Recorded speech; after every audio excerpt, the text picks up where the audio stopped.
Ahoy, mateys. Welcome aboard another episode of Ports and Sports. I'm Jason with Jay's Paradise Travels. Thank you for tuning in today's episode.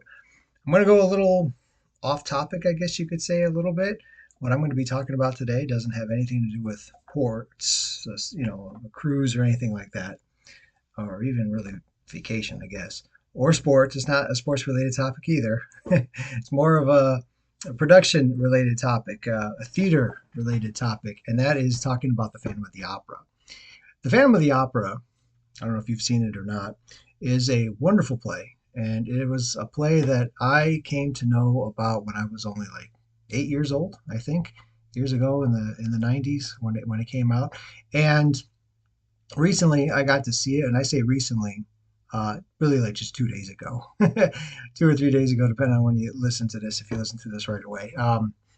Basically mid-February of 2026. And I was blown away by it, as always.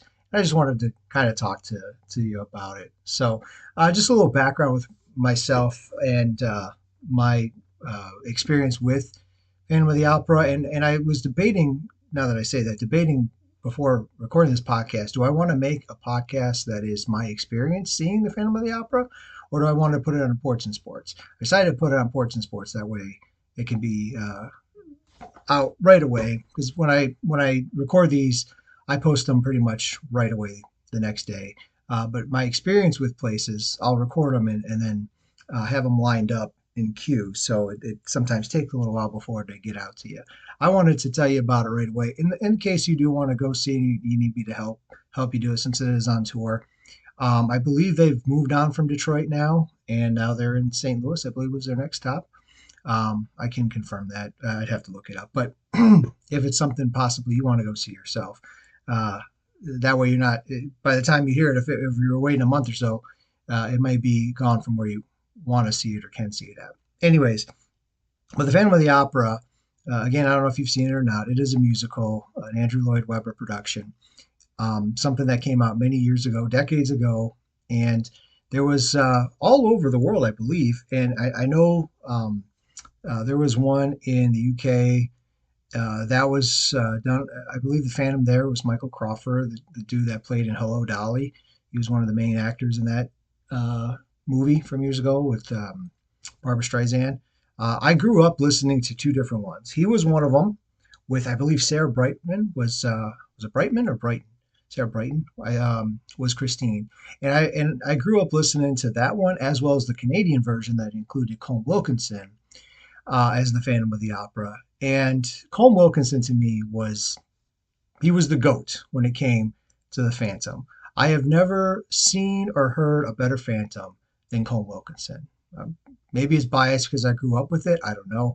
But whenever I get a chance to listen to that, it's on Apple Music, so I don't even know where the CD is anymore, but it's on Apple Music, and anytime I get a chance to listen to it, I just know that I'm listening to greatness. And apparently, he still performs here and there. He was, I do remember seeing him in the movie Les Mis. He was, I think, like the priest that vouched for, what is the guy from Les Mis? Um, Jean Valjean or something like that.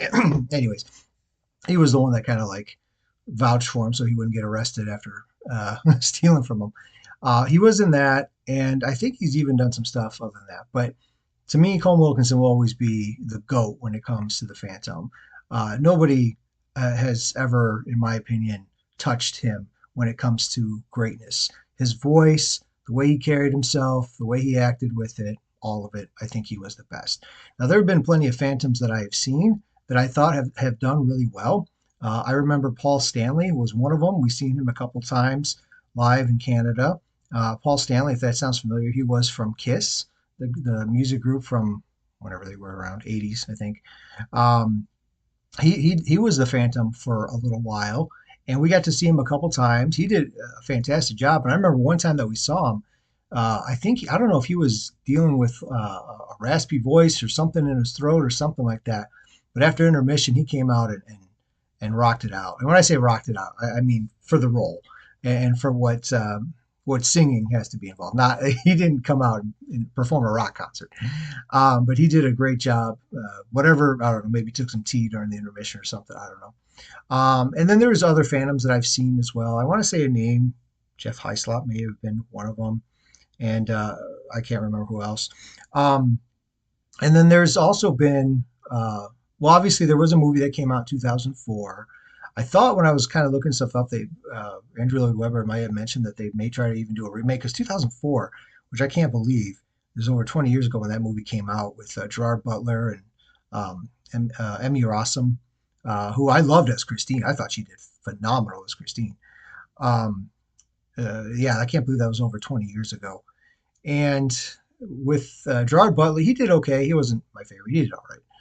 Um, so he was one of them. And then we also have, I think, on DVD, like a 25-year anniversary that they filmed a live production because obviously the movie with Gerard Butler is a movie with from a soundstage and it's not an actual theater. It's an actual movie that was being produced.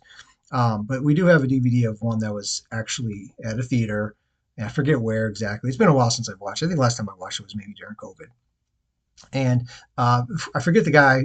I forgot the names of the cast in that one, but they did all. They did good. They definitely did good. They weren't bad by any means. Um, and in the movie, one thing I really liked about the movie was there was a couple things that I really liked. I should say that. One of which was my favorite part. Started at the beginning when one of my most favorite scenes in the Phantom of the Opera is in the opening act when they're auctioning off the items from the opera house and they come across the chandelier. That little uh, the auctioneer, his little speech when it comes to the chandelier, I really love. And at the end, when he calls out gentlemen to be able to unveil the chandelier, and then they play the music from there. One of my favorite scenes in the Phantom of the Opera. And so the one that I grew up with the Canadian version, the whoever the guy was, I'd have to look it up, but whoever the guy was, to me, he was the best auctioneer voice I had ever heard, and the power he had in his voice, and how he called out gentlemen, which ever since then I've always see people kind of not do it as strongly. And in the movie, the guy was really weak, whoever that actor was, when he said it. Um, but this guy, I mean, feel free to look it up. Like I said, it's on Apple Music. And tell me your thoughts on it too. And so, anyways, when they did that in the movie, and the chandelier lit up and started being raised up. In the movie, I loved how everything was old and dusty, and as it was going up, everything was coming back to life. And I loved it so much because it signified what was going on. They were going back in time to tell the story, which you can't do in the theater. It's still an impressive scene, and I love the scene when the chandelier does go up, um, and the music, the Phantom of the Opera music, and it just my one of my favorite scenes of the whole thing. But you can't get that in a theater. You could get it in the movie, and in the movie when they did that, I was blown away by that, highly impressed. Um, so, anyways, in the theater, growing up, so I live in Detroit, and they had, as I mentioned, they had the UK version, they had the Canadian version, which was in Toronto, which Detroit to Toronto is only about a 4 hour drive. And I got to go there multiple times with my parents. And my mom, who loved the Phantom of the Opera, who was a diehard fan of the Phantom of the Opera, saw it so many times. I got to go with her a handful of times. And one time I remember it was just me and her. We took a day trip up there. A lot of times when we went for the weekend. But there was maybe one or two times that we went just for the day. Like I said, 4 hours. It makes for a long day, but it can be done. We drove up there, saw the play, came back. Usually like a matinee performance. And so yeah, so growing up, I always saw the Canadian version, and I love that. And the Canadian version there in Toronto, it was at the Pantages Theatre, was designed. I mean, they had it designed specifically for the Phantom. Andrew Lloyd Webber had gotten it and designed it for the Phantom. So what was nice about that Canadian version, I can't speak to the UK version. Maybe it was this way too. I don't know. But during that opening scene, the chandelier was on the stage. They had it covered up, and whenever I walked in and I saw that covered up, and the way the lighting was, and all the backdrop, and the lights, you could see the dust. It just it gives me goosebumps. It gave me goosebumps back then, and now to think about it too. But they had the chandelier on stage, and when he screamed out "Gentlemen," they unveiled it, and the thing lit up, and they were able to lift it up from the stage all the way up to the ceiling. And then at the end of the first half, um, when the Phantom crashes the chandelier, it came coming down all the way from the ceiling and went on stage.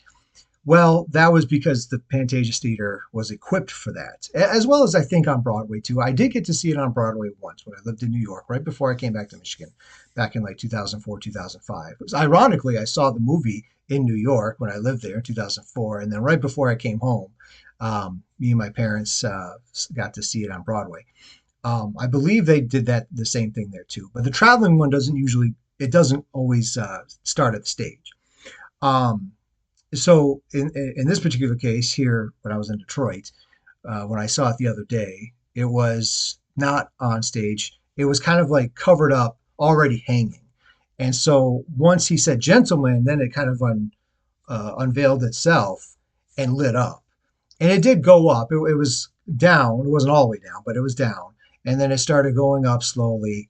And I was still impressed. I love the music, but all the lighting that went along with it blew me away. And I wish I could take a video. I wish they weren't so uh, um, stingent about pictures and taking videos during the performance, but they are. And so I didn't take it. But man, I wish I could have, because I loved it. It was fantastic, and the lighting was great. And then along with the chandelier, later on when the Phantom, during the scene with Il Muto, when Carlotta was kind of bullying Christine and calling her a little toad, and the Phantom was talking to them and telling them, "Hey, that box was supposed to be for me, and now you're the toad." And that whole scene when he's talking to him at the in the play that I just saw, every time that he talked to them, the chandelier was lighting up. I mean, it was already lit up, but it would start flashing every time he spoke, and I thought that was so cool. So, so that was pretty cool. And the Phantom itself, the guy who played it, let me get his name here real quick. I did have it up. Isaac Bailey, I think is his name. Um, Isaiah Bailey, excuse me, Isaiah Bailey. Uh, he did well. I did enjoy a lot of what he did. Um, there are some notes I think that he could have maybe hit a little stronger for the Phantom, and he was very smooth with it, which is not bad at all. But there is a little bit of what do you want to the terms? Maybe a little bit of psychoticness with the Phantom, a little bit of psycho in there, uh, of what he is, of what he does, which I didn't quite see from him. Which everyone's going to play him a little bit differently. But then there were some things that he did do I thought very well too. And even though there's some notes I felt like he could have been a little bit stronger with, at the very end, the very last note with "Music of the Night," when he's at the end scene, he hit that perfectly. He did that so well. I was very impressed with that at the end. So I definitely give him a kudos as regards job well done playing the Phantom. The girl that played Christine, let me see here. I had her name down too. I took a picture of it here. Her name was, she was a young girl, Alexa Mopster.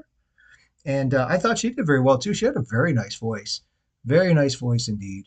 Um, and I want to say, who would be my favorite Christine? Yeah, head and shoulders. Favorite Phantom was Colm Wilkinson. Favorite Christine, maybe Emmy Rossum, in all honesty. Even though, like, I enjoyed the movie because they could do some things in the movie. They explain a lot more of the Phantom's past in the movie than they did um, in the production because they have more time to do it. And but most of the time, I do enjoy a live play more than I enjoy a movie. But I did enjoy Emmy Rossum probably the most as Christine, even though the one I grew up in was pretty solid too. And then I'm not going to go over all my favorite Raul and Carlotta and Piaget. Although, you know what, Minnie Driver, Carlotta, she did a great job in the movie of that too. So I'll give her props on that as well. One thing that I really enjoyed too. Now we got to see, the Phantom came to Detroit. I don't know, a decade ago, something like that. We got to see it, and they went towards a very younger cast, which is understandable. That's fine. Although I think the Phantom is supposed to be older, like the original cast. Like Colm Wilkinson was older, and I think Sarah Brighton was older. You know, everyone was a little older, but they definitely went towards like a younger movement, which is fine. Um, and so when we went, there were some things that kind of changed a little bit. There were some lyrics that had changed, and then there was a little bit of the scenes itself. Some of the backdrops had changed in certain scenes, and they added a few things. So I remember in the movie, one of the things they added, they had put in to the play last time we saw it too. There was a fight scene right after "Wishing You Were Somehow Here Again," when Christine's at the cemetery singing about her dad, and the Phantom comes.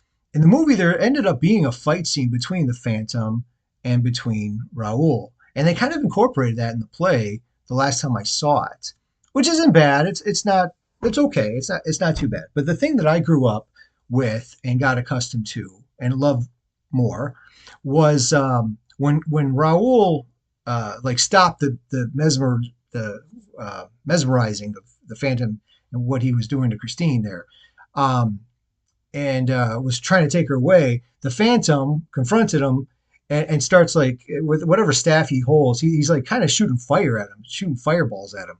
And I know that probably sounds kind of interesting to say out loud, but it's pretty cool to watch it live. And they brought that back. They didn't have the fight scene between them. They actually had him on top of the mausoleum and shooting the fireballs, and they're going back and forth, yelling at each other, I guess you could say, singing, yelling, and then when Raoul takes Christine and leaves, he shoots one more fireball, and then fire comes up from the stage. That's what I grew up with, and I love that the most. They brought that back. Not to say that the Phantom and the Raoul fight is it's okay in its own little way, but I grew up with the other thing, and they brought that back, and I was super excited about that. They brought back a lot of stuff that I feel like they went away from before, and now it's back. So that was pretty cool to see. And let's see what else. I mean, I could probably go on and talk a lot about the Phantom. It is a childhood favorite, uh, my favorite musical, my favorite play out there, and there's plenty of them out there. And I always enjoy live stuff. But out of all of them, the Phantom of the Opera is definitely my favorite.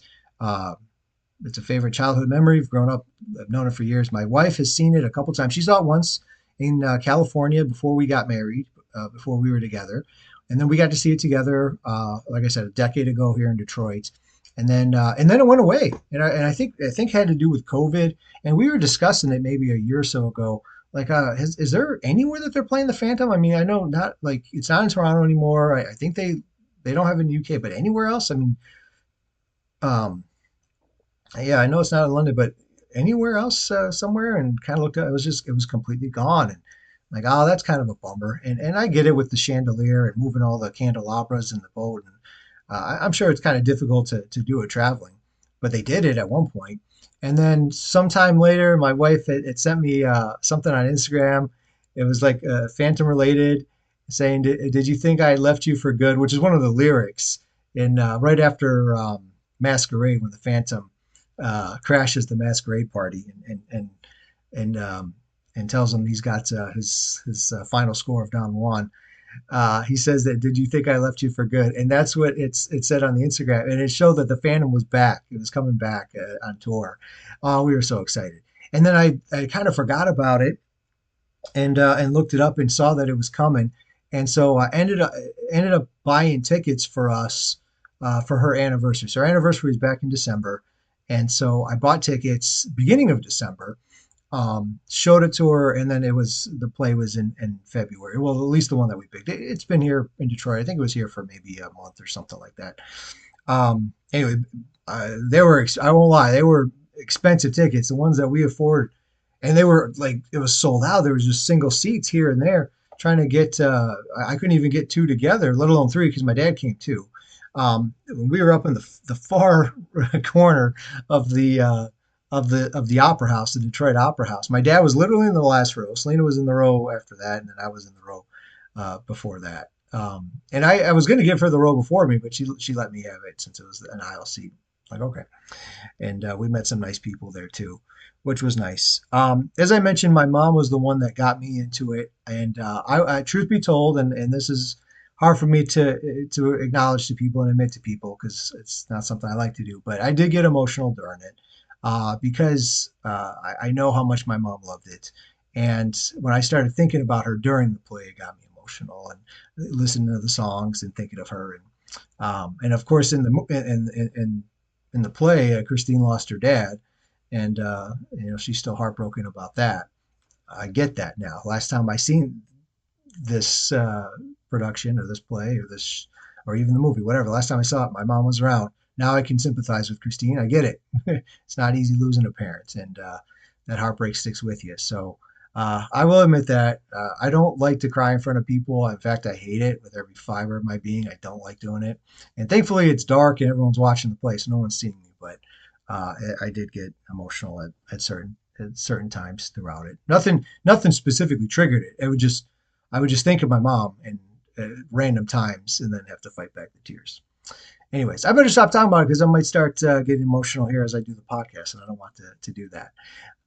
Anyways, I could go on and on about the fan. I'm sure there's more things that I could talk about, but I've already hit over 20 minutes, and these portion sports aren't meant to be too long. They're meant to be a little uh, less time frame when it comes to podcasts. And anyways, but yeah, I got to experience that the other day, and they are on tour. Super excited to come back. I hope they come back to Detroit again, and if they do, I'd love to go see them again. Maybe you'd like to go see them as well, and if you do, if you want my help with it, I'll do my best to try to help you with that too. Or if there's, as always, if there's any other vacation or specifically a cruise that you'd like to go on, you can reach out to me and let me know. Cruises are my specialty. I'd be happy to help you. So you can reach out to me on Facebook or Instagram at Jay's Paradise Travels. Jays. There's no apostrophe in there. Jay's Paradise Travels. You can do that and send me a message, or you could email me directly at j.paradise.travels@gmail.com. That's my email address. Or check out the description below. You can set up an appointment with me through my calendar and be able to either talk on the phone or via Zoom. We could discuss your vacation needs that way, or you could look at my website and reach out to me on my website. Either one. I'd be happy to help you with it. So hope you enjoyed this podcast here today as I talked about the Phantom of the Opera again. If you have any memories or any experiences with the Phantom or you're a fan of it, post it in the comment. I'd love to hear about it. Love to hear your thoughts and uh, feel free to like the video and subscribe to the channel too. That's always very helpful. And share with others. Referrals are always appreciated. So please feel free to do that too. Hope you enjoyed it. Hope you liked it. Took something away from it. And I will talk to you guys again another time. Take care. Bye bye.